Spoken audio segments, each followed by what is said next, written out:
Wrapping up here on Take Command, two final buckets, Logan, that we have talked about throughout the show that we're now going to dive into. We'll get to how the current roster lines up with Quinn and kind of what we think he will do with it in a moment. But any final thoughts on the process, right? There was lots of consternation throughout, lots of ups and downs, lots of interviews, and then ultimately, a lot of momentum in the media towards Ben Johnson in certain circles, while you had other very plugged in, I would say the most plugged in people being like, hold on, like let's settle down. Johnson pulls out, McDonald goes to Seattle. Ultimately, they get Quinn, but he's the last guy, and they're the last team to make the hire.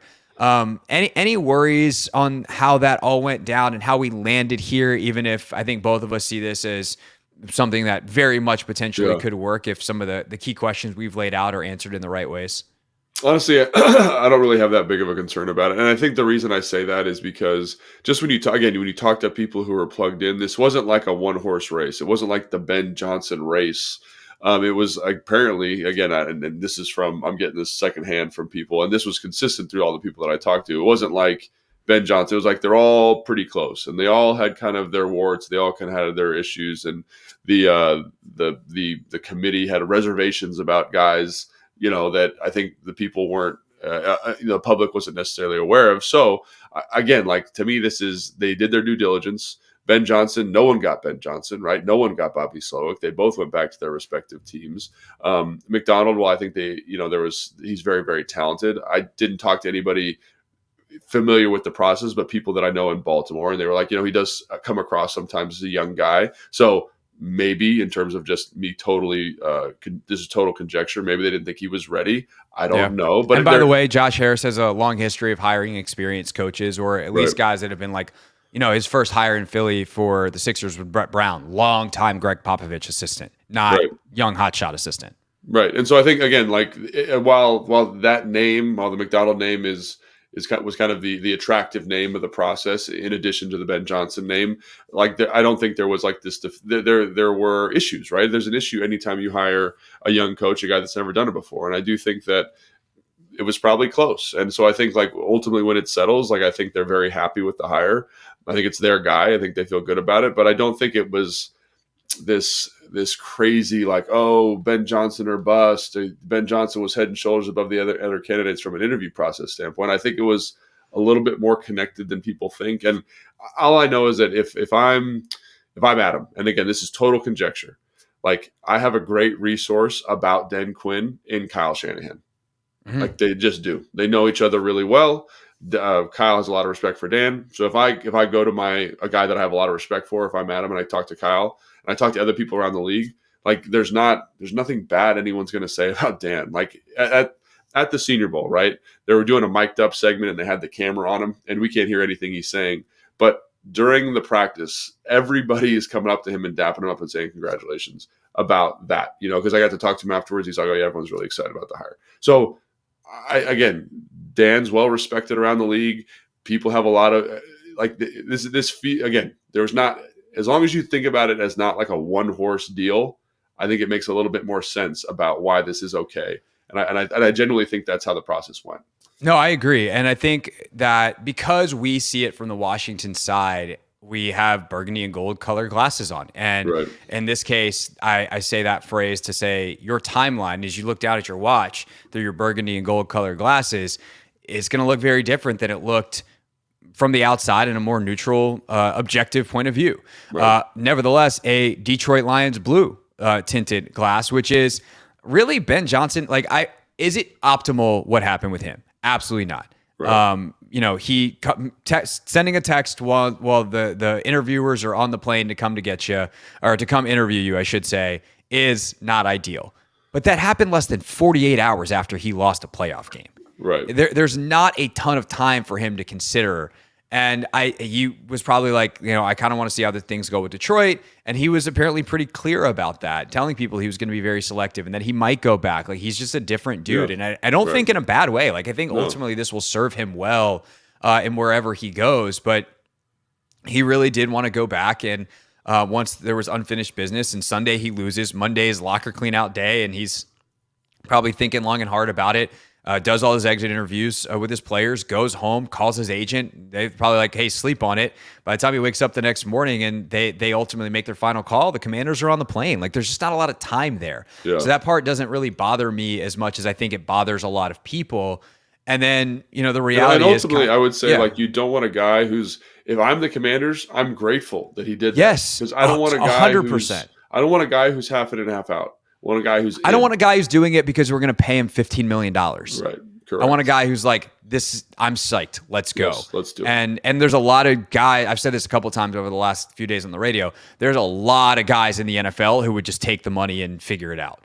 Right. And convince themselves until they're 3 years in, they suck at it and they realize they were never all in the first place. And then they're giving an interview 7 years later and like, I never should have taken that job. Like, Right. You don't want that. Ben Johnson Right. saved you from that. You should be grateful. That's not a negative reflection. That's a positive reflection, even if it was messy.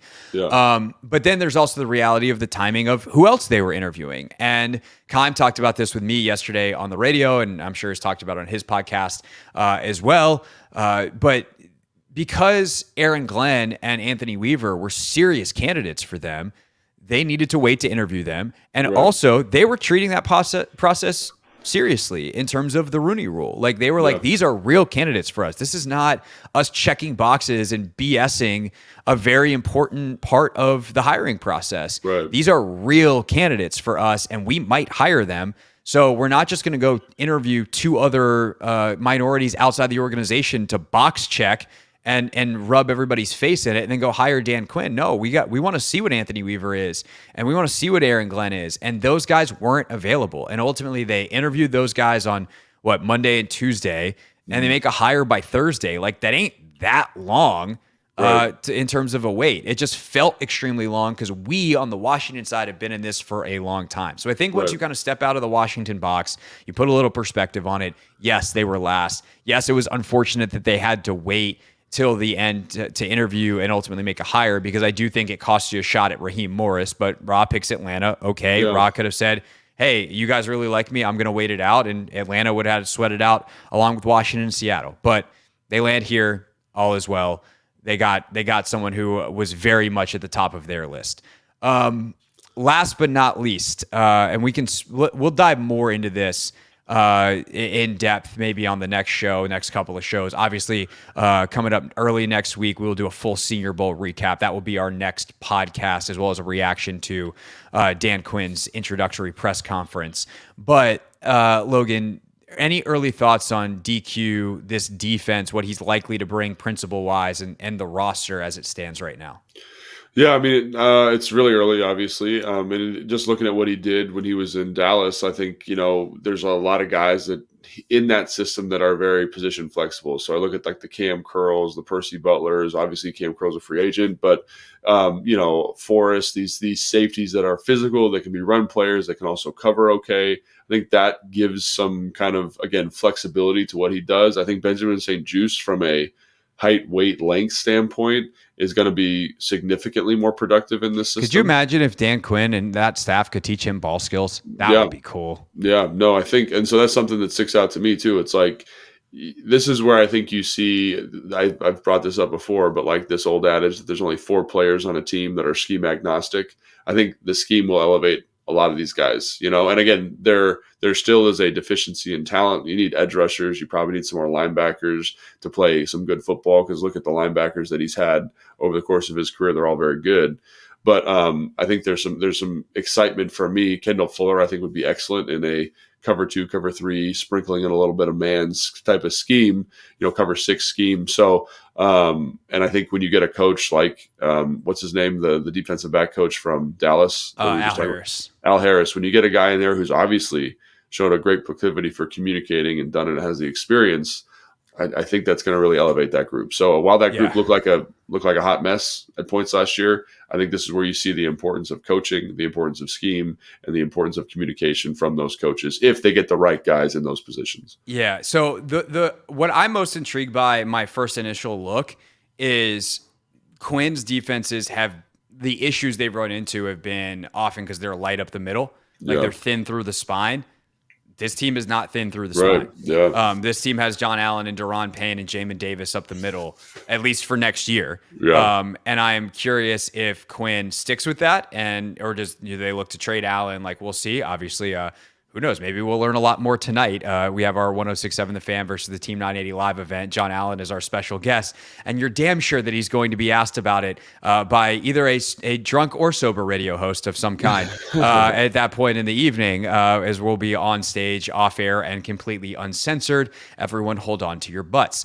But I think that personnel mix match is really interesting, because I do think that's probably, when you talk about Quinn being a guy who learns from mistakes and is kind of always introspective, like, I think he knows that was a problem after the Green Bay game. Yeah, I mean, they tried to address it, though. They tried to bring in Mozzie Smith was supposed to be the guy, and apparently he was a lot smaller and played a lot smaller than they thought when they watched him on tape at Michigan. No, yeah, and I think so. Again, I think he's aware of those things, and again, that's where the personnel stuff comes in. That's where you got to say, hey, this guy is actually, like we just come back from the Senior Bowl. There's the guy Travondre Sweat down there, right? He's, he didn't weigh in because he was so big. But like, is that a decision you make to kind of add to that rotation? You have John Ridgeway, you have pieces there. Big Phil. Yeah, Big Phil. You've got some pieces that you feel good about, but like, does that change how he calls a defense? I would assume yes. Because he kind of, a lot of the stuff he does on third down is getting kind of those tweener guys, those bigger defensive ends to play defensive tackle, those smaller rush linebackers, so you can run kind of pseudo blitzes and overloads just with the front four. So again, I think there are you got to have some additional pieces there for sure to make that work. But I do think that the defensive tackle personnel here is unique, kind of more similar to what he had in Seattle, because I think people forget, like, that defensive interior was very, very physical, and they were big. Yeah. And I think this kind of harkens back to that. And obviously now you need to get some edge pieces. You need to get some depth at linebacker. You need to kind of, and that's why this job is tough, I think, too, because there's a lot of pieces that need to be added to make this thing go and cook. And that's why Adam's making a lot of money, right? Because this is going to be a tough deal. And I think, but I do think that you've got a skeleton here that you kind of say, oh, well, like, if we get let's say we add a good edge rusher in the draft. Let's say or an edge rusher in free agency, we pick one up in the draft. We got a linebacker we like, just a rotational kind of depth guy that can get us all on the same page. Maybe the scope of the defense feels a little bit different going into next season. And hey, if Forbes becomes the playmaker he was drafted to be, right. That to me is like the most exciting guy with terms of fit is cover three.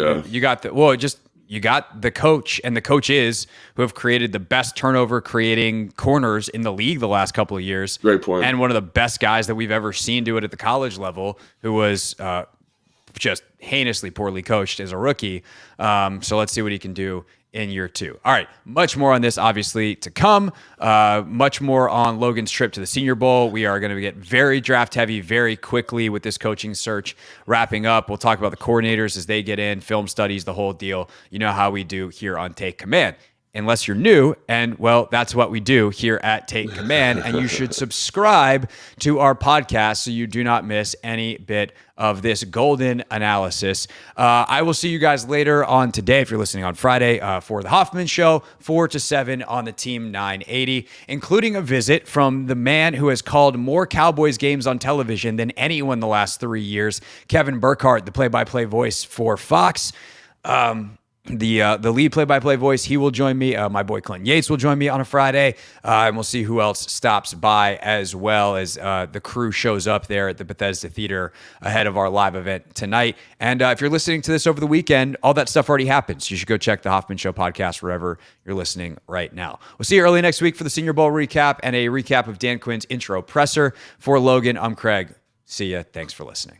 Thanks for watching this clip of Take Command. First, why don't you like it? It lets other people know that it was good, and then they should watch it too. And Logan, we have a new exclusive home for full episodes. We do. 106.7 The Fans YouTube page. Go check it out and please subscribe. Yeah, do what Logan said. Do it. Very, very smart.